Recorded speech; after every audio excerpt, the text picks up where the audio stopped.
What's going on, people? Welcome to Man Knows Football. You're here with myself, Guni, and my special guest today, Fraser Fletcher. Not his first time. He actually made his debut on the channel with myself, Eunice, and Darko as well. If you haven't seen that episode, that is episode 1 of the barbecue. So make sure you check that out after, obviously, you watch this live, and there will be another barbecue, like I said, coming soon. But Fraser, first and foremost, how are you doing, my bro? Back in Scotland, you were just telling me about a storm that's potentially on its way, but I hope you're doing well, my bro.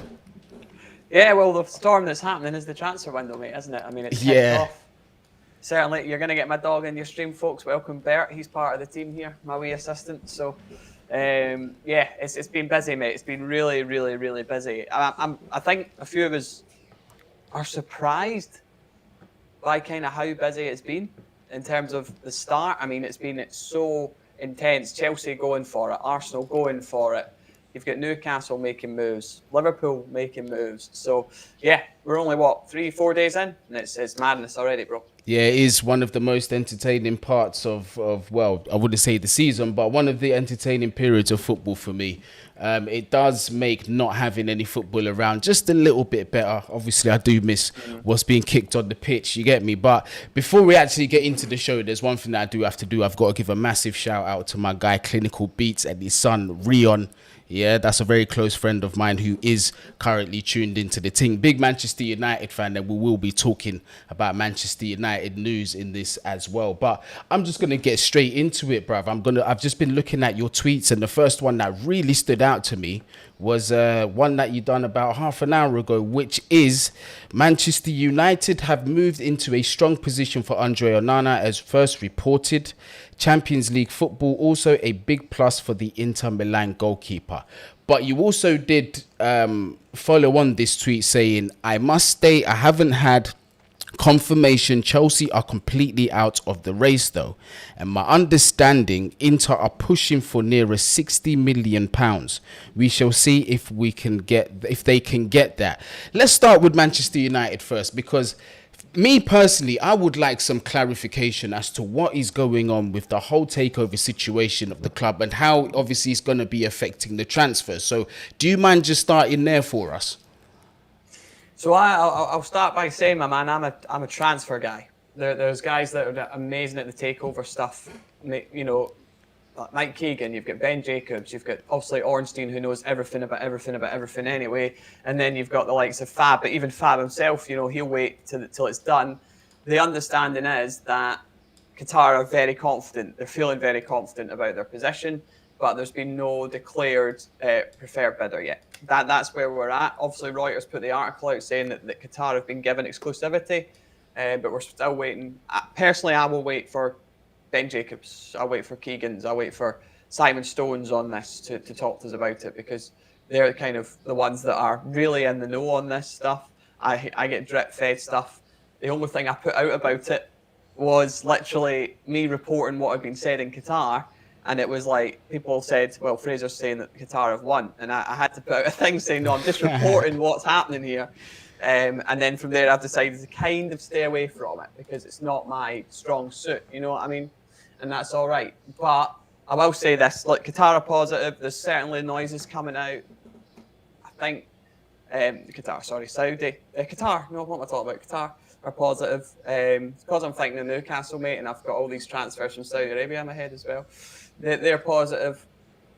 Everyone's positive about it from their side. Jim Ratcliffe and Ineos are quiet. We know that. They've been like that the whole way through.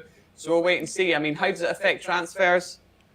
There's an argument that the Glazers are using the window to push the price up, mate, because they're saying, listen, you either come in now with this or you're going to lose time on the window. And it does affect Man United spending. Of course it does. Listen, if Qatar are in, and I think there's a fair point to be made, those who are in the chat with the more football business on this scale savvy than me will tell you, just because they become the exclusive bidder, there's still a long process before they're actually there. You know what I mean? So they might not even be able to affect this window anyway now. So we'll wait and see what happens moving forward. Man United's budget is what it is, probably around the 150 mark if they spend that in this window. We know the Glazers haven't been too keen on spending too much, although they did obviously pay a lot out for Anthony. went for Ten Hag and co. So we'll wait and see, mate. But at the moment, it's kind of just waiting for that next moment of this is who's won, or exclusivity anyway, who's gone into a period of exclusivity. So Qatar are positive, Ratcliffe, Ineos quiet, Rain Group, who are behind it all, are denying any reports of anyone being in a period of exclusivity at the moment. And as for this window, I'd be surprised if anything happens for them to affect this window. But we'll wait and see.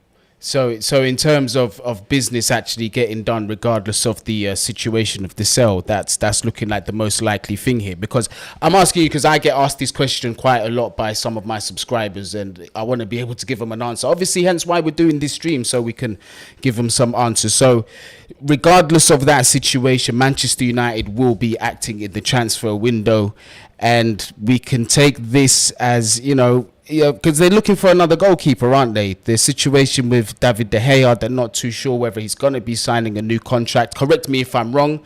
Apparently an offer has been on the table, but he hasn't signed it yet. Also, Saudi Arabia are potentially coming in for a big money move. I mean, how true is all of that? And if you're relating that sort of with the rumours that have come up about Onana, do you really see that as Manchester United are going to be pushing aggressive for the goalkeeper? I know it's a bit of a loaded question. Yeah, Man United's very keen on a potential new goalkeeper. The problem they've got with De Gea, let's start with that. So David De Gea has been in talks for a new contract now for a little while. That has been ongoing. Man United wanting to bring down his wages. He's one of the highest paid players at the club. He's on a big wage, and they want to bring that down by almost 50%, is the understanding. Wow. So De Gea's like, yeah, going to have to say, yeah, I'll take a cut. And then potentially, yeah, I'll be second choice. This guy's been first choice at Man United for a long time. So the kind of idea of him stepping down to second choice, I think you could understand if he was like, nah, see you later, I've done my time. There are offers from Saudi. Anyone that Saudi see an opportunity to get, they are moving for. I'll make that clear. So I put out a tweet. They could have over £1 billion just in contracts this summer. Put out because of the amount of money that they're paying obviously out to people. And that's the whole contract packages, right? So that's what we're looking at potentially if they get everyone they want. So there are many offers on the table for David De Gea. There's interest in him in Spain as well, Germany. There's interest in him around Europe. But I think if De Gea is to move, it needs to be a club that can at least match near enough what he's on right now. And Man United, let's talk about why we know they're looking for other targets. They like Onana a lot. Ten Hag likes Onana a lot. Yeah. Many people watching this in the chat will have seen how good he is in the Champions League final with the ball at his feet. I mean, he's like Edison levels with the ball at his feet. He's fantastic. Good goalkeeper all round. And Man United moved into a strong position there. My understanding is the Champions League's a big thing for Onana as well. So that's something they've got, and a string Man United have got on their bow there too. And that could happen. You could see movement on that soon. My understanding is that that's been considered quite strongly by Manchester United at the moment.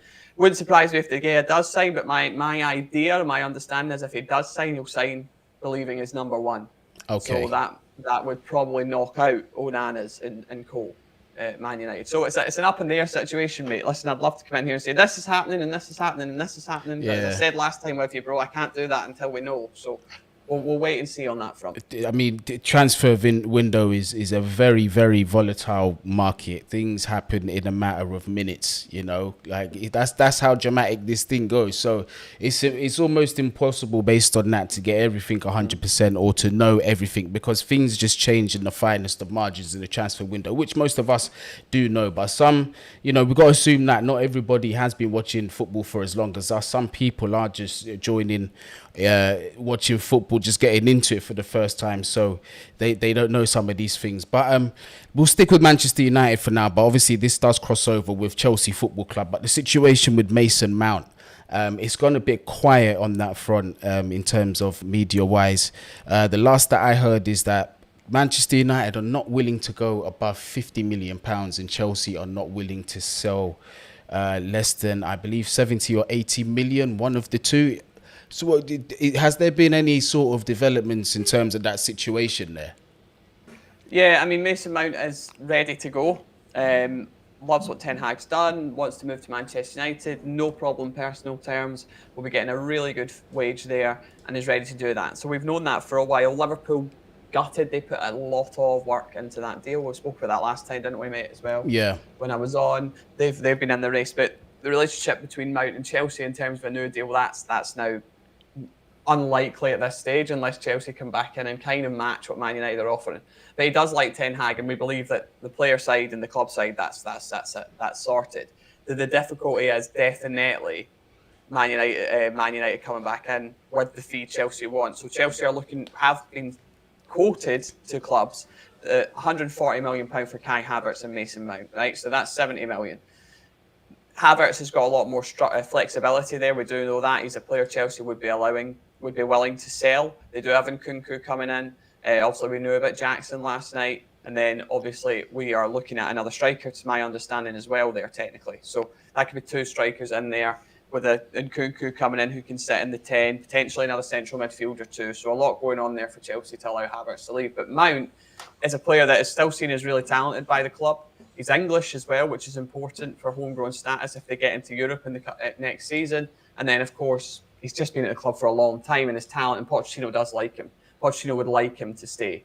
But Man United will come back. They've had one bid rejected, around £40 million. They'll come back probably closer to the 50 mark. And I said I think this deal will get done with Man United being 50 in bonuses, nearer to the 60. That's what I see happening. Because Chelsea at some point are going to have to fold here. If Mount is absolutely not going to sign, they're going to have to sell or let him go. No, absolutely. I agree. And I thought, the middle ground that they was going to meet would be between 60 and 65 million tops. So that's what I was thinking to begin with. So look, I mean, for Chelsea fans, it's like I said to you before in the previous show, man, we just want this to come to an end, man. We need some closure to this because, through not really much fault of Mason Mount himself, is his whole situation and a lot of his time at Chelsea, outside of some of the great moments he's given us, has been a bit clouded with a bit of division in between the fan base. He can be a bit of a divisive character. You've got one side of the fan base that is very extreme with Mason Mount. You can't say anything about him, otherwise you're not proper Chelsea. And then you've got the other side who do have their criticisms about their player and their thoughts on whether he is good enough to stay at the club or not.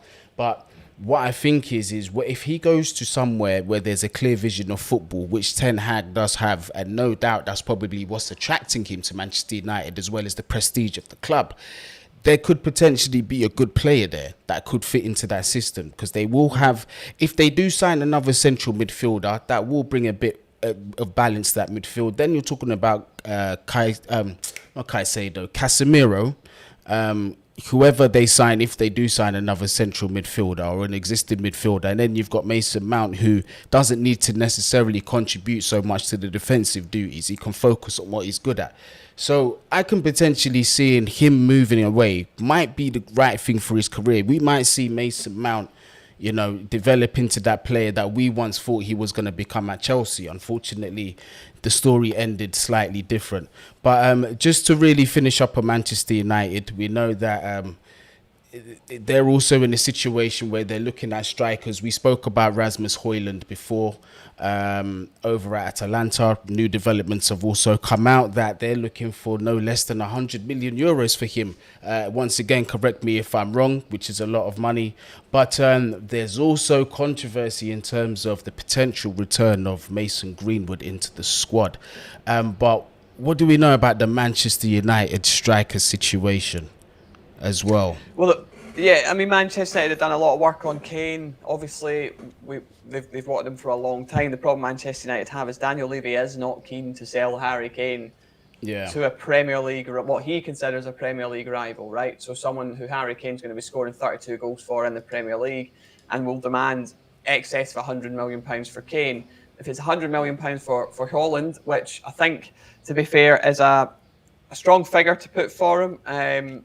Certainly not the kind of numbers I've heard, but I understand if it's an overall package, add-ons, bonuses, I can see how you get there. But he's a lot younger.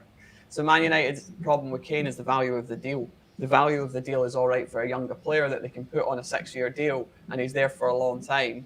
That's a different kettle of fish altogether. Ramos at Benfica is another one to watch out for here as well. They've liked him a lot. And also, I know Martinez, it was myself that put out the exclusive about Chelsea wanting them. And then last night, there was some stuff put out about that he would need convincing. That has never been my understanding at all. My understanding is he's very open to a move. Erik ten Hag also really likes Lautaro Martinez at Inter Milan. So could they do something there? Because that's around the 70 mark rather than the 100 millions that we're talking for others. So it's value for money, mate. It's all about value of the deal. And Harry Kane's not represented that for Manchester United. A year left. Coming into his 30s now. Yep, he's guaranteed to score you 28, 30 goals. Yeah. But how many years are you getting that for, right? And Ten Hag's looking to build for the future. So Holland, I said a few weeks ago, I expect Manchester United to move on that. And it looks like they're getting closer to doing so. So yeah, that's the situation there. Well, yeah. So we're gonna wrap that up on the Manchester United news, and let's move on to Chelsea quick. I don't really want to stay on my club for too long because my channel is pretty much Chelsea based. You know what I mean? I do want to talk about other clubs here as well, but there have been some things have sort of changed at Chelsea since we last spoke. Obviously, once again, the situation with Onana, apparently, up until now, I thought that Chelsea had walked away from the deal, but the tweet that you put out, you say maybe that's not quite the case yet. The Caicedo situation, because when we last spoke, it really looked like Arsenal were a massive threat in terms of getting his signature, rivaling us for his signature. They got the Champions League football. They've got that.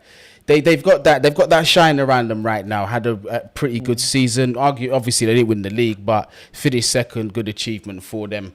But apparently, they've pulled out of the race for Caicedo, and we seem to be the front runners for this player. So, could you just give us an update, if you have any updates on the situation with Caicedo? Yeah, I mean, I did say this before that personal terms haven't been a problem on that side, and he's open to a move. That's not an issue, but I did say that the deal could take quite a long time to go to get it actually done because of the amount of money that Brighton are looking for. Yeah. They're looking for £80 million plus for him. So it's £70 million plus 10 has been reported by some. My understanding is if they can get over 80, that's really what they want for him, which is around the marks they were looking for in January when Arsenal obviously had the two bids and rejected at that time. Arsenal looking at Lavia at Southampton now as well. They could direct their attention to there if they can bag Declan Rice. We're expecting those talks to continue next week.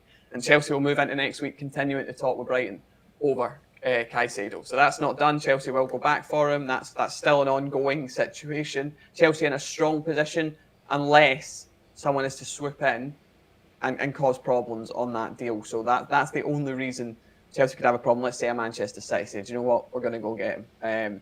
There, Bayern Munich obviously had been looking at him as well. They've diverted too at this point in time. So Chelsea on a clear at the moment. But the problem with this window is, and this is what you've seen, is that a lot of these clubs are shopping in the same aisle of the store. Yeah. Right.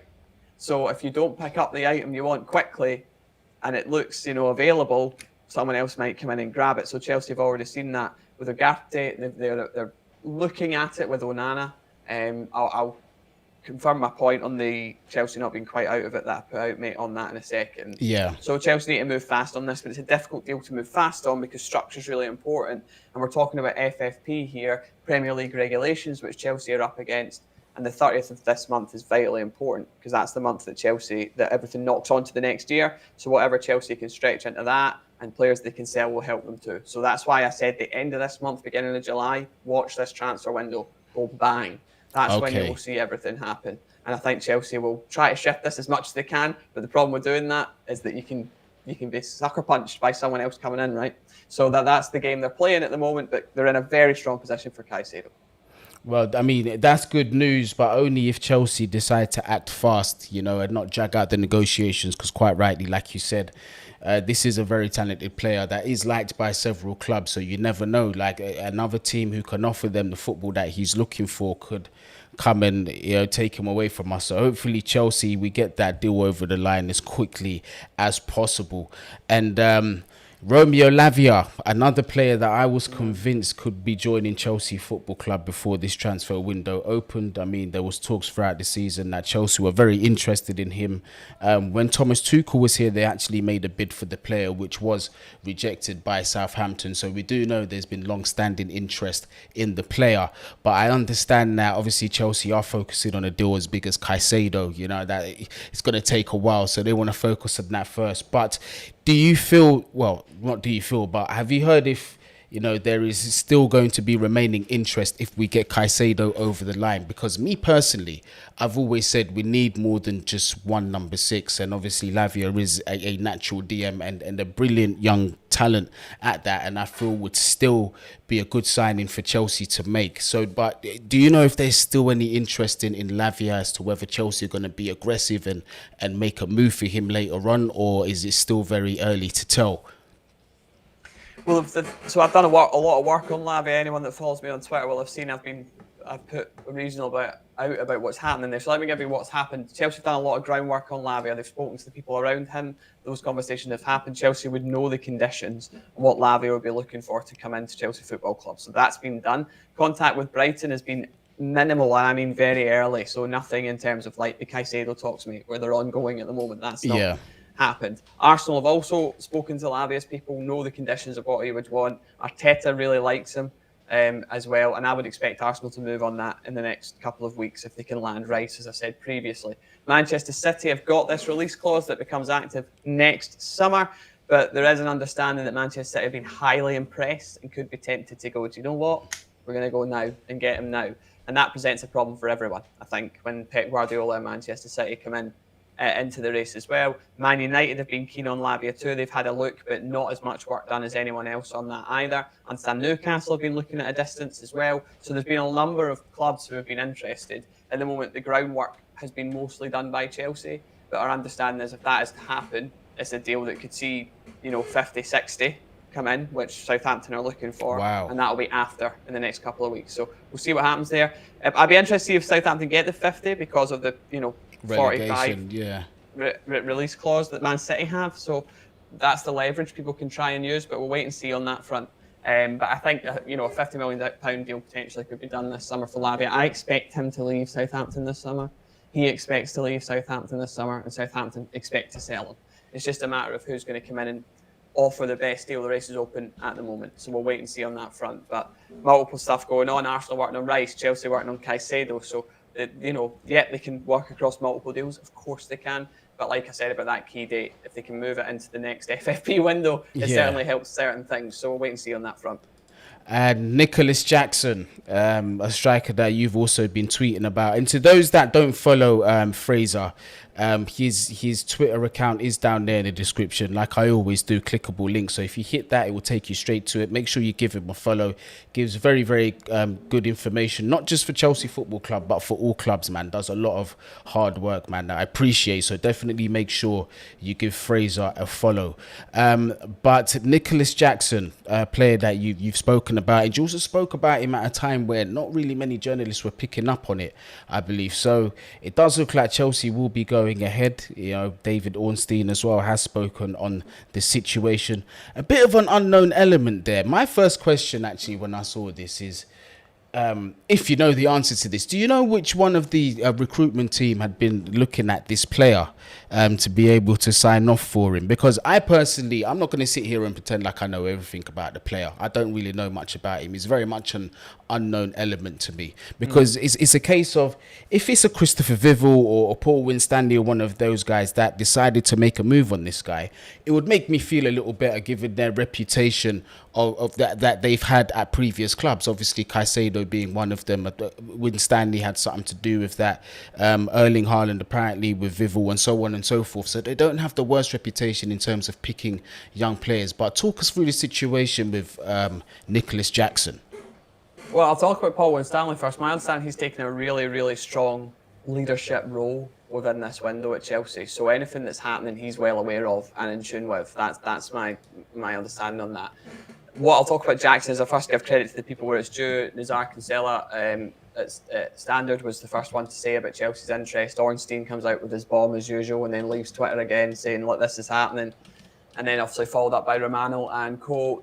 They've moved really fast in the last 24 hours. Chelsea still see him as a real breakthrough product, if you want. It's someone that could come in and take the shoes off of somebody who's meant to be playing the first choice number 9, but he's one of two. That's the ideal window for Chelsea, is one of two coming in. So they would like someone else in there.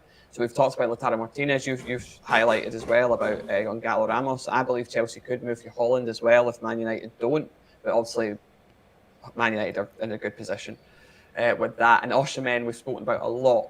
Big deal that would be difficult to do at this point in time. Yeah. For Chelsea. So, yeah, the player that they moved really fast on in the last 24 hours, they'll pay the full release clause, and personal terms are pretty much done now. Just obviously signatures and things to get done. So it's not a done deal till he's signed, right? It's not a done deal till he's holding the shirt. But for all intensive purposes, it's a done deal for Chelsea. So Chelsea fans can get excited about the fact that they do have one coming in, at least. Do you know what I mean? It has begun, mate. It has begun. So they've been following him for a long time, though. He's been part of the scouting team. Fair enough.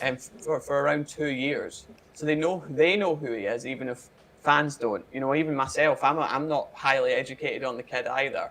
But he scored a bucket load of goals in a short period of time. He's had an amazing purple patch, and Chelsea have taken advantage. And you can't blame him for a £35 million release clause because of his position. If he continues to score at that rate, and is given a new contract by Villarreal, who are talking to Pau Torres and a number of other players trying to tie them down. Yeah. What's his value go from? It goes from 35 to 70 odd very, very, very quickly, doesn't it? So Chelsea have struck, and looks like now they're doing a deal for him. So, yeah, I expect if Chelsea's window goes the way they planned, it will be one of two strikers in the door. That's brilliant news, man, because I was on Saeed's show just before I went on this. We were just talking about, just transfers, and I wasn't sure whether, this is going to be the only striker signing that we're going to have at the club, because there are several others at the club already. You got the situation with Broja. Yes, he's come back from a very serious injury, but what happens with him?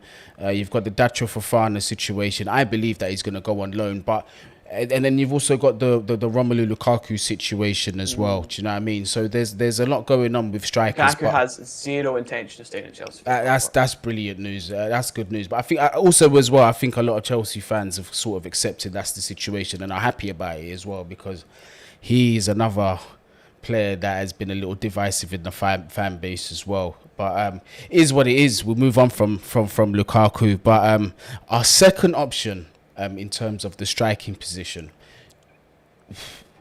my question now is it going to be more of a striker who's got more of a reputation, one of the top level strikers that's out there, or is it going to be another sort of gamble move, or even a risk it on another young player? I mean, who knows? I mean, what strikers do Chelsea still retain an interest in? Well, it's interesting because one of the things in Pochettino's interview was, listen, from his side, we need a striker that can score, that's going to put the ball in the back of the net. Yeah. Because Chelsea's chance creation actually wasn't bad at all throughout the season. They had very good chance creation, just nobody putting the ball in the back of the net. So they were serving the dinner, nobody was eating, really, is basically the situation, you know what I mean? So let's talk about like Holland, for example. He's scored goals over a period of time. I know we're talking around this £100 million mark, but Chelsea have shown, this recruitment team have shown, that they can do deals that are structured to suit the club, right? So people think of £100 million as one big lump sum of here's £100 million, see you later on. That's very rare. Yeah, exactly. It happens like that. You know what I mean? There's only a few clubs in the world who could possibly do that. So that's what we're looking at here, is a kind of structured deal. I think Man United, like I said, are in a far stronger position, and if the opportunity presents for a deal that, like I've spoken about previously, is worth the outlay, then that could happen. Yeah. Lautaro Martinez has been of real interest to Pochettino for a long time. The perfect pressing forward. A lot of people say he doesn't score a lot of goals. I think he scored 28 this season. He scored 24 last season or something like that. In total, he's hit over 100 goals for Inter Milan now. So I think it's a bit harsh to say that he doesn't score goals, to be fair. I think it was. I think the uncertainty came just around his role, because a lot of fans see him more as a second striker rather than, that traditional sort of number 9, which is what most of us are looking for. But I mean, if that's your goal scoring record and you can emulate that in the Premier League, that's brilliant. But my only concern is with Lautaro Martinez and a lot of strikers that come from Serie A is that a lot of the time they don't really hit the ground running when they come to the Premier League. It's very rare that you see that kind of success. Obviously, outside of people say, well, what about Crespo and Shevchenko? Those guys are legends, but I don't think when they came to the Premier League that they were at the peak of their powers. They was at the decline of their career, so I don't really count them. And even by me saying decline, they were still excellent players. Do you know what I mean? More so, I think Crespo was more the hit than Shevchenko, but you know what I'm saying. That kind of level. The only player kind of available on the market who's going to do that in the Premier League and scores goals is a certain Harry Kane. Yeah. And he's not being sold to Chelsea at this point in time. So that's not one that's happening at this point in time. When the transfer window is weird, amazing things can happen. See, every transfer is a gamble. What you get with someone like Lautaro Martinez, let's talk because we were on him, is a guy that's played in every tournament, Champions League final, won the World Cup, been leading the line for a long time, and can certainly bounce off perhaps an Nkunku, bounce off the Jackson up front, perhaps something like that. So maybe there's a bigger plan here that's not being talked about that Pochettino has. Yeah. And if he's available to go because of Inter's financial situation in terms of they need the dollar, then that's something that Chelsea could absolutely move on. I also do think if Tammy Abraham hadn't been injured, this is something I was told, then Jackson might not be a Chelsea player. Wow. So I will say that. Abraham was someone the club were very keen and actually looking to bring back. But obviously his injury has knocked that from happening. Armando Broja's in the club as well, who I think is a brilliant forward, by the way. I really, really like him. Me too. But he's had a long-term injury too. So there could be an opportunity for him to go out on loan to get some minutes and actually start playing again. Or a full sale potentially, but I think it would have to be a really good offer. And as for Fofana, I think he's come in and not maybe had as many opportunities as he would like, but at this point in time, everything's pointing to him getting a loan as well. So let's have a look. We'll see what Pochettino likes. If he wants the 3 and Broja stays, and someone else comes in, we'll have a look. But Chelsea are in the market to really strengthen up front. Not a surprise after last season, and we'll wait to see what happens in the coming weeks. Well, we're gonna wrap up that one on Chelsea, but interesting. See what happens before the 1st of July. Like Fraser was saying, I really do hope we go on an offensive in both getting players out of the door and bringing players in. But once again, I'm not going to stay too long on Chelsea. I'm going to have to move on to other clubs because this is not just a Chelsea show. But let's talk about Manchester City because, there's a situation with their club captain Gundogan who's just been put on the release list from Manchester City. So that means he will be a free agent or maybe already is a free agent.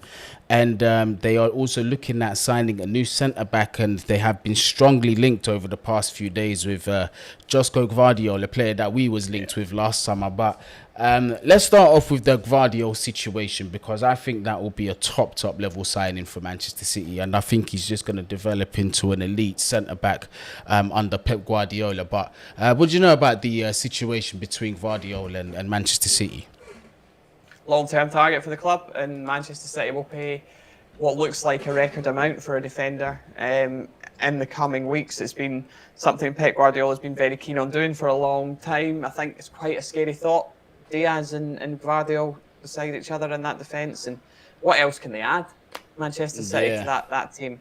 But they've certainly been in a strong position. There was links to Liverpool previously. That was never going to happen because of the fact that Liverpool were not going to sanction that deal in this window with the amount of work they've got to do. It's just not going to happen. So, yeah, Man City, in a very, very, very strong position and pushing on with that. Personal terms, not a problem. Player wants to play for Pep and at Manchester City. And listen, in all intents and purposes, right now it's looking like that's just rolling to the finish line. So we'll wait and see what happens in the next couple of weeks. But he's been a clear target. They're working on it. Contact's begun, and you could expect a world record deal potentially to be done in the next couple of weeks for a defender, I should say. Like you said, scary thought. They've just won the treble and they're still looking to, bring in reinforcements of quality and actually get some players out, which brings me on to Gundogan. And he's not the only one. There's also Kyle Walker. There's been talks about him going abroad. But Gundogan, free agent, massive interest from Arsenal, as we last spoke about. Is there interest elsewhere for Gundogan? No doubt a very talented midfielder and had an excellent season with Manchester City, man. Some of the performances that he put in was just elite performances. There's definitely a player in there. So what interest has he got at the moment? Well, Gundogan's a really interesting one. I don't know why on earth Manchester City would sell him. I think he's absolutely class. Yeah. Or not sell him, allow him to go, I should say. I think he's absolutely class. But yeah, Man City have offered him a deal. Barcelona very much like him as well. And then he's obviously been another player targeted by the Saudi Pro League to potentially come in also. So we'll wait and see on him. We're just literally waiting for his decision. He's very quiet about it. There's not much chat from anyone coming out about what his decision is going to be. I think he should stay at Manchester City personally. I think he's key to them. But it'll be interesting to see what happens if he does go and who comes in. Will that trigger them to go and get Lavia now? Will that trigger them to do something? We'll wait and see. But he's got interest all over the place, Gundogan as well. It'll be a top tier club that sign him if he does, or it'll be a massive money move abroad as well. So we'll wait and see. But literally, mate, we're all in the waiting game for that. Everyone's in the same boat, right? Even Fab's just tweeting out, not made his decision. We'll wait and see. Do you know what I mean? So that's the kind of people that are around him in his situation. But we'll see in the coming weeks. Keeping his cards close to his chest, you know what I mean? So very smart, actually, quite smart. So yeah, let's see what happens with the Gundogan situation. But Kyle Walker has drummed up some interest over there at Bayern Munich with a former Chelsea manager over there, Thomas Tuchel. But apparently he's interested in bringing the treble-winning right back to Bayern Munich. I think that would be an excellent addition for Bayern on that right side. But How true are these rumours? What have you heard about the move for Kyle Walker to Bayern? Well, Kyle Walker's really interesting because he's got loads of interest. And that is an interesting position for Bayern because they are wanting to strengthen in that area. My understanding is Manchester City would be open to letting people talk about Kyle Walker. They're open to discussions about him as well. Yeah. Aston Villa have actually had a wee look and thought, could we maybe bring him to us? But I think a player of his calibre and ability could easily go to a Bayern Munich and still be absolutely top tier. Bayern Munich do like him. Like I said, they want to strengthen in that position, and that is a key area for him. And we'll see if anything moves from that in the next couple of weeks. I mean, it's hard to talk about these things, mate, because I know people, like I said to you before, want me to say this and this, but it's all very early in a lot of cases, so it is just interest. My understanding on that is that there's been Bayern Munich have spoken to Kyle Walker's people and have gauged it. That's it at this point in time. But they will do that with a number of players.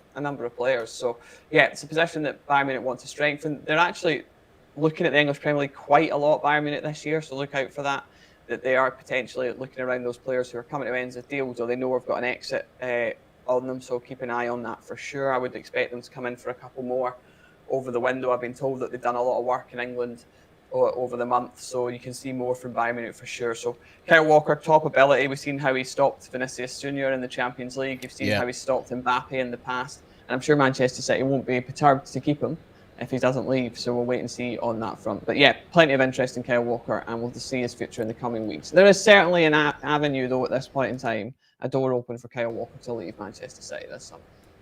Chelsea Ultra says there's talk City want Kimmich and Gvardiol, and both are available. If they get them, then the Premier League just becomes City and everyone else. Might as well be the Scottish League. Hey, that's harsh. That's a little harsh, bro. But big up the Chelsea Ultra, man. Big up Chelsea Ultra. But I heard that as well about Kimmich. Apparently, he's open to leaving Bayern Munich. Or do you think that is that just speculation? Have you heard much about that? My understanding is Bayern Munich have absolutely zero intention of selling Kimmich. Understandable. He's so key for them. They've zero intention of even talking to anyone about him in this window. There's a lot of course he's going to have interest in him because he's fantastic as well, and he can play in any really position. He's played centre back, he's played full back, he's played in the midfield, he's played out wide as well on the left and right. Probably put him up front in goals, mate, and he'll give you a 7 out of 10. So he's one of those, isn't he? That he's just sensational. But Bayern Munich have stated now publicly, I think, as well, he's too important for us and we're not entertaining anything. Why do people keep talking about this? We're not interested. I think it would take a very, very, very big bid to get him out of Bayern Munich at this point in time. But we'll wait and see what happens on that. At this point in time, though, my understanding is Bayern Munich have zero intention to sell him. And that's that. At the end of the day, a club can come and say we'd be interested and they can say no, game over. That's it. Yeah, you know? I mean, who would be interested in selling a talent like Kimmich? It makes sense. And sorry, just in terms of him wanting to leave, I've also not heard he wants to leave. I think people hear that he'd be open to talk and think that's him wanting to leave. That's not at all the case. It's just more, well, I'd be interested to see some avenues, but he's very, very happy at Bayern Munich. So we'll wait and see. Yeah, so I guess he'll be staying there. And players don't really leave Bayern Munich like that. They're very good. They've got a good reputation of retaining the players that they want to keep. So very well-run club, Bayern. But let's move on to Liverpool.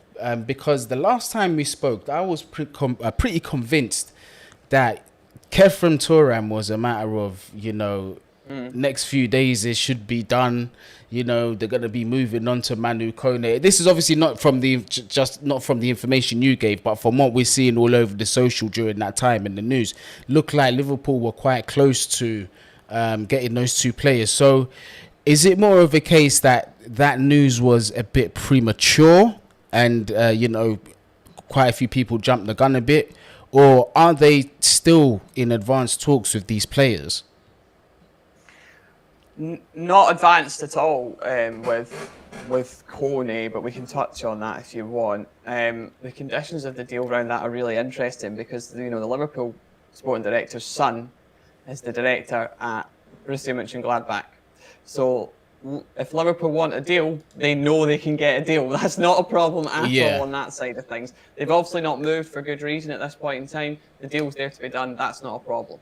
As for Thuram, he is a player Liverpool have spoken to. We know that personal terms on that side would be absolutely fine, and it's an ongoing situation, far more advanced than others at this point in time. But there's again still talks ongoing. We are expecting that Liverpool could push that through quite quickly. But you have to watch out for if they want to move for Lavia or someone else too. Gravenberch is also really key to watch here at Bayern Munich. His situation, I think he will shoot up the list of Liverpool's wanted players if he finds out if the plans are not to include him. If that's the case, watch out for Gravenberch. I think Liverpool will move at the speed of light to bring him in to Anfield if that is the case as well. So that's probably why you're not seeing as much movement on the others, but Thuram is moving, maybe just not at the pace that some people would like it to, which is usually the case, and I can only report what I'm told. So just some quick news that's coming in from my colleague Peter O'Rourke is that Manchester United are also considering, if Inter Milan don't drop their price, hijacking Tottenham's move for David Raya at Brentford as well. Wow. So that's literally just come in at this point in time. If Inter Milan obviously didn't drop their fee, then David Raya is an option because Brentford are looking for around the 40 mark. Spurs have been on that for a long time. Personal terms already agreed, and they're getting closer, but it's not done. And like I said about Chelsea before, if you're not done, it gives people the opportunity to come in. So Man United are looking at David Raya as well, who we do understand was on Chelsea's list at one point in time also. But perhaps that's been a Pochettino line and that he's not anymore. I don't know that for sure, but we'll wait and see. Interesting. So with Liverpool, I'm not noticing, but I'm looking at the fan base, and a lot of them are quite worried that they won't be committing to, big money moves, because there was a story that came out about Nicolas Barella. Again, how true it is, we don't know. That Liverpool weren't really entertaining a bidding war for him or getting involved in a 50 million price tag on the player. Now, listen, I could understand if the player wasn't worth that kind of money or wasn't worth the risk, but Nicolas Barella, for me, is an absolute quality player. Quality player, and 50 million in this day and age for quality like that is actually a bit of a steal. But financially, what is going on with Liverpool? I mean, I'm not saying that it's necessarily bad to buy cheap, because the players that they're looking at, I like a lot. I love Manu Kone. I would have him at Chelsea in a heartbeat. I think Khephren Thuram is a brilliant player, and he's a profile that will fit at Chelsea. So these are not bad players. But in terms of Liverpool committing like big money on big money players, can you see that happening, or can you let them know sort of like their financial situation if you do know? Well, Liverpool only do that if it's a deal that they are absolutely earmarked and have worked on for a long time. They don't often spend these vast sums on one player. We've talked Van Dijk and Nunez, if you like, but they worked on them for a long time. They were keen on them, and like Van Dijk, they needed. Like, he changed that team in an instant as soon as he came in. So it's certain circumstances. They needed a striker to come in who they can have for the long haul as well. Nunez is young, will be there for the long haul. They will hope as well. So that's why. That's just the business model at Liverpool. It's not to go out and splash cash everywhere. They're not as cash rich as those around them. What Jurgen Klopp has had to work with is developing people perhaps around the 35-40 million bracket. They will not get involved in bidding wars. They will not. They just won't happen. So that's what's happened with Mason Mount. Not getting involved in that because Chelsea will drive up the price and and we're out. See you later. Jude Bellingham, see you later. Not getting involved in that because it's now going up to £130 million as the deal is done, obviously, with Real Madrid. We're not getting involved in that. See you later. Lavia could be an interesting one. That's the point I'm making with Liverpool, is they've stepped back for now because they won't get involved in bidding wars. As soon as a bidding war happens for a player, you can guarantee Liverpool start to question whether it's worth their time, because it doesn't fit the business model of the club, whereas the likes of Thuram, Guni and others do fit that model. Yeah. They're not shopping in. It's maybe the aisle beside the one everyone else is in, the elite boys, but do you know what? There's less people there, and Liverpool are a big shark in those waters, so they know they can guarantee success in bringing those guys in. Perhaps in the less wanted targets by the big boys, if you like. So yeah, that's basically it, mate. That's the financial situation. Liverpool have never been that flush, mate, to throw that money about like that. Arsenal have got a big window ahead and big plans, but again, they're backed by an owner who's now putting big money in. Liverpool are, in the situation they're in and trying to work with that. So that's basically it. There's nothing, majorly else to say, unless obviously Sheikh Jassim doesn't buy Man United and thinks I'll go buy Liverpool. Very unlikely considering the name of his foundation. He's a huge fan. So yeah, but that's the point, mate, of their kind of financial situation. I sort of want to, before we end the stream, I kind of want to throw a curveball and discuss about Brighton, because they've been a very interesting team this season in the Premier League, and especially in terms of their recruitment situation. But they are about to face a situation where they're going to lose one of their key players. One arguably you could say that makes the team tick on the pitch in Caicedo and possibly one or two others. There are some good targets that are available that, Brighton could sneak in and surprise. And one of them obviously being like a Romeo Lavia. We know that they still retain an interest in Levi Colwill as well, a player that I really, really hope that stays at Chelsea. I think he's very talented. But on Brighton's side, what kind of players are they looking at the moment? Well, Conor Gallagher's obviously been of huge interest to them. They're wanting energy and legs in that midfield. The problem with Conor Gallagher is his wage doesn't fit their structure, so that could be an issue there. It's not been talked about within the Caicedo deal at this point in time, is my understanding. Yeah. So I may be proved wrong on that, but my understanding that's not been floated in that conversation yet. But we'll wait and see. So that's Conor Gallagher as well. I would look at likes of Rio Hatate at Celtic. We know that they've really liked Rio Hatate. They've watched him. As well. There's a connection there through some agents as well, and that could be one that gains speed in the next couple of weeks. He's certainly a player that they like as well. But the thing is about Brighton, the recruitment model is superb. It's so good. It's that they'll probably pull a guy out of South America, or that nobody knows, and before we know it, I'm getting a text saying Brighton have signed this guy for £2.5 million, and before you know it, he's a world beater. You got to remember the amounts they signed for Alexis McAllister. They signed for buttons. Caicedo was signed for very little too, and now they're making profits on these players. So that's the model at Brighton. So they'll buy at a cheaper price to sell on. That is the model at Brighton. So yeah, a number of players to look at there. Certainly a club that will be busy, but I think it will help them once they're sold a few, that they know what they have to play with as well. Because Brighton, again, they're not mega rich club, are they? And if they can sell Caicedo with this £100 million, depending on how much they get up front within that deal, or this £80 million package or whatever it will end up being, we'll see what happens there. But there's certainly a club that will move probably later in the window than others. But the recruitment policy is just unbelievable. It's unbelievable at Brighton. I can't help but keep talking about how good they are. Yeah. Because they just keep pulling these guys out of nowhere, and they're absolutely sensational. So Hatate's one we know about. Gallagher's one we know about. Did you say Lavia there as well? I don't think Brighton are in. I mean, I don't think they. I haven't heard any news of them being linked with Lavia. But I mean, if they lose Caicedo, he's a player that fits their profile in every single aspect. You know, they occupy the same area. Well, Lavia can do that job. And Lavia's still what 18, 19, maybe 20 years old now. He's a baby. Yeah, they have signed James Milner. They have got the Hood coming in as well. So there's a bit more experience in the squad coming in too. As well, Lavia for me has got a bigger move ahead for him, with no disrespect to Brighton in saying that. And just on Levi Colwill, I've constantly reported and constantly been told Chelsea have zero intention of selling Levi Colwill in this window. That is the messages out of Chelsea Football Club. They will sit down and offer him a new contract, and Brighton can probably keep coming in with the offers at this point in time, because I think Chelsea know Brighton have got a ceiling, and Chelsea will end up just saying, see you later. It's not happening. So unless Brighton come in and offer something ridiculous and Chelsea think, do you know what, we'll go for it. Listen, I was talking to someone within the game, and they see Levi Colwill as a future England captain. So they do not see him as a small talent at all. They see him leading Chelsea's defence, England's defence for future to come. So they've got zero intention of selling him at this point in time. Yeah, I've always said I think he's supremely talented. I'm not gonna lie. Capo TV saying João Pedro to Brighton as well. He's a really good player. Yeah. Again, like, this is a player I've heard nothing but good things about, but I'd be a liar to tell you that I've watched him play 10, 20 games in a season. But is there legs to that? Is that going to be done, or is that a deal that's in the process? Yeah, no, João for Brighton, that's done. That's all. Wow, okay. All sorted. So that's another player that they're bringing in who is exceptionally talented. Thank you, Capo. The Capo TV, thanks for reminding me on that there. I was thinking about midfielders, but you know, that's another player who's young, talent, got legs, got ability, can only get better. A player that Newcastle United had looked at as well, and Brighton have managed to get that. So, yeah, really interesting one. We'll see how he gets on. He was with Watford previously in the Premier League and maybe didn't shine perhaps as he would have wanted to.